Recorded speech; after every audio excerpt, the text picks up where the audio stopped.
Hello guys, good మార్నింగే లేచేసి first గిన్నెలన్నీ wash చేసేసాను. ఎందుకంటే అన్నిటికీ అడ్డమే గిన్నెలు ఉంటాయి. అండ్ గిన్నెలు చూస్తూ ఉంటే నాకైతే ఇంకే పని చేయబుద్ధి కాదు. సో అందుకే ఫస్ట్ గిన్నెలన్నీ వాష్ చేసేద్దామని చెప్పి వాష్ చేసేసాను. ఇవతల పొయ్యి మీదేమో మా బాబుకి ఫుడ్ ప్రిపేర్ చేస్తున్నా. ఆ ఫుడ్ తినేసాడనుకోండి తను నిద్రపోతాడు. సో నెక్స్ట్ వర్క్స్ నెక్స్ట్ చేసేసుకోవచ్చు అనమాట. అండ్ చెప్పాను కదా, మా బావగారు మాల వేసుకున్నారని చెప్పి, అందుకే ఇంకా మార్నింగే పనులన్నీ చేసేసుకోవాలి. అండ్ నిన్ననే ఊరి నుంచి వచ్చాం కాబట్టి అవి బెడ్షీట్స్ అన్నీ తీసేసాను అనమాట. ఎందుకంటే ఊరికి వెళ్ళక ముందు మేము నిద్రపోయాం కదా, అండ్ వచ్చేసరికి కూడా నాకు ఎందుకో మంచిగా అనిపించలేదు. అందుకే అవన్నీ తీసేసి వాషింగ్కి పెట్టేశాను అనమాట.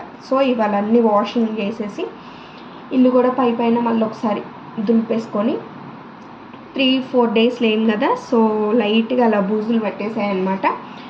అవి కూడా మంచిగా దులిపేసుకొని పెట్టేసుకుందామని ఫిక్స్ అయిపోయా. ఇక మా పెళ్ళప్పుడు కొన్న దిండ్లు గాయస్ అవి. సో ఇప్పుడు ఎట్లా కొత్త ఇంట్లోకి వెళ్తాం కదా, అప్పుడు తీద్దామని చెప్పి ఫిక్స్ అయ్యా.